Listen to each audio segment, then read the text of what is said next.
Hello friends, நாம் இந்த வீடியோவில் என்ன பார்க்க போகிறோன்னா சஞ்சய்காந்துக்கு பிறந்த நாளுங்க. அந்த பிறந்த நாளை வீடியோவை நம்ம ஒரு குட்டி விலாகாக பார்த்துடலாம். வாங்க வீடியோக்குள்ளே போகலாம். நம்ம இப்போ எங்கே இருக்கோன்னு பார்த்தீங்கன்னா நங்கநல்லூர் ஆஞ்சநேயர் கோவிலில் தான் இருக்கிறோம். நம்மளுக்கு திருமண நாள் இல்லை பிறந்த நாள் எந்த ஒரு விழாவாக இருந்தாலும் நமக்கு சந்தோஷமாக இருக்கிற நமக்கு பிடிச்ச நாளில் நம்ம போயிட்டு அந்த ஒரு 2 மாதம் முன்னாடியே நம்ம வடமாலைக்கு பணம் கட்டிட்டு வந்துட்டோம்னா நமக்கு என்னைக்கு வேணுமோ அந்த டேட்டில் அவங்க டைம் சொல்லிடுவாங்க. அந்த டைமில் போயிட்டு நம்ம அத சங்கல்பம் பண்ணி வாங்கிக்கலாம். நாங்க வந்து 2 மாசம் முன்னாடியே நான் சஞ்சய்காந்தோட பிறந்தநாளுக்கு சின்ன வடமாலை, பெரிய வடமாலை 2 மாலை இருக்குங்க. அந்த ஆஞ்சநேயருக்கு போட்டிருக்காரு பாருங்க, ப்ரவுன் கலர்ல இருக்கும் பாருங்க. அவர் கழுத்துலேருந்து கால் வரைக்கும் இருக்கும். அந்த வடமாலை வந்து ரூ. 10,000. இன்னொரு சின்ன வடமாலை ரூ. 500. அந்த வடமாலை வந்து அவரோட கைக்கு வளையல் மாதிரி மாட்டலாம். அவ்வளோதான். அவ்வளோ குட்டியா இருக்கும். இன்னைக்கு பார்த்தீங்கன்னா 3 பெரிய மாலையும், ஒரு 20 வந்து சின்ன வடமாலையும் சொல்லியிருந்தாங்க. நாங்க போனப்ப நெறைய பேர் வந்திருந்தாங்க. அந்த பெரிய மாலை வந்து ரூ. 10,000 வரும். சின்ன மாலை ரூ. 500 வரும். அதையும் நீங்க வந்து எப்பவுமே நமக்கு அவசரத்துக்கு டேட் எல்லாம் கிடைக்காது. 3 மாசம் 2 மாசம் முன்னாடி புக் பண்ணா தான் கிடைக்கும்.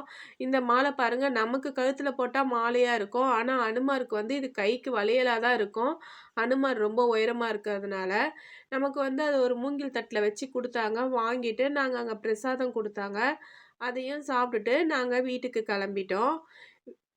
என்னன்னா நமக்கு ஒரு பிறந்த நாள்னா நம்ம கேக்கெல்லாம் வெட்டி அது செலிப்ரேட் பண்றத விட நமக்கு இந்த மாதிரி கோயிலுக்கு போயிட்டு இந்த மாதிரி பூஜை பண்ணி அது வர்றது ரொம்பவே சந்தோஷமா இருக்கு. நாங்க ஒரு 3 வருஷம் ஆச்சு. நான் எல்லாரையும் கூப்பிட்டு வச்சு கேக்கெல்லாம் வெட்டுறது கிடையாது. இப்போ இந்த மாதிரி நம்ம கோவில் அபிஷேகத்துக்கு எப்பவுமே திருவான்மியூர்ல இருக்கிற கோவிலுக்கு சொல்லிடுவோம். இப்போ 2 வருஷமா நங்கநல்லூர்ல. வாங்க நான் இப்போ பாருங்க ஒவ்வொன்றத்தா எடுத்து காமிக்கிறேன். அந்த எவ்வளோ உயரம் இருக்கு பாருங்க. இது என்னென்னம்னா 108 என்னமோ இருக்கு. இந்த மிளகு வடை தான் இது. அதான் வடமாலைன்னு சொல்றாங்க. அதில் வந்து இந்த நாங்கள் எண்ணி பார்த்தோம். 108 கிட்ட இருந்தது அந்த வடமாலை. அதுக்கப்புறமா 2 வாழைப்பழம், பூ, தேங்காய் உடைச்சி கொடுத்துருந்தாங்க, வெத்தலை, பாக்கு. அதுக்கப்புறம் பார்த்தீங்கன்னா சின்னதாக கற்கண்டு சாமி கிட்ட வச்சு பூஜை பண்ணி கொடுத்துருந்தாங்க. குட்டியாக கற்கண்டு பேக்கெட்டு. அதுக்கப்புறமா சின்ன குங்குமம் பேக்கெட் கொடுத்துருந்தாங்க. ஆனா நாங்க முன்னாடிலாம் கேக் வெட்டுறது தான் ரொம்ப ஜாலியா நெனச்சிட்டு இருந்தோம். இப்ப வந்து அ அந்த அதுக்கெல்லாம் வந்து செலவு பண்ணவே மனசு வரலங்க. ஏன்னா, அத அதிகமா விரும்புறதும் கிடையாது. இப்ப இந்த மாதிரி கோவிலுக்கு போயிட்டு இத வாங்கிட்டு வர்றது, அந்த நமக்கு குடுக்குறப்ப சங்கல்பம் பண்றாங்க. அதெல்லாம் வந்து ரொம்பவே மனசுக்கு நிறைவா இருக்கு.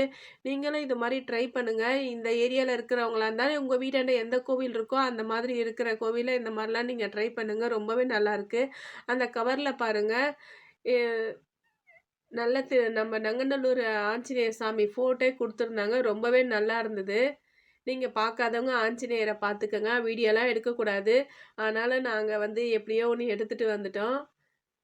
இன்னைக்கு ரொம்பவே நாள் நல்லா போச்சு. நீங்களும் இதே மாரி உங்களுடைய சந்தோஷமான நாட்கள இப்படியே நீங்களும் கொண்டாடுங்க. நான் சொல்றதெல்லாம் உங்களுக்கு ஒரு ஐடியாவா தோணும்னு நினைக்கிறேன். உங்களுக்கு எல்லாம் பிடிச்சிருந்துன்னா அப்படியே என்னோட சேனலை லைக் பண்ணி, ஷேர் பண்ணி, சப்ஸ்கிரைபும் பண்ணிடுங்க. நீங்க சப்ஸ்கிரைப் பண்ணலைனாலும் ஒரு லைக் மட்டும் பண்ணிடுங்க போதும். Thank you.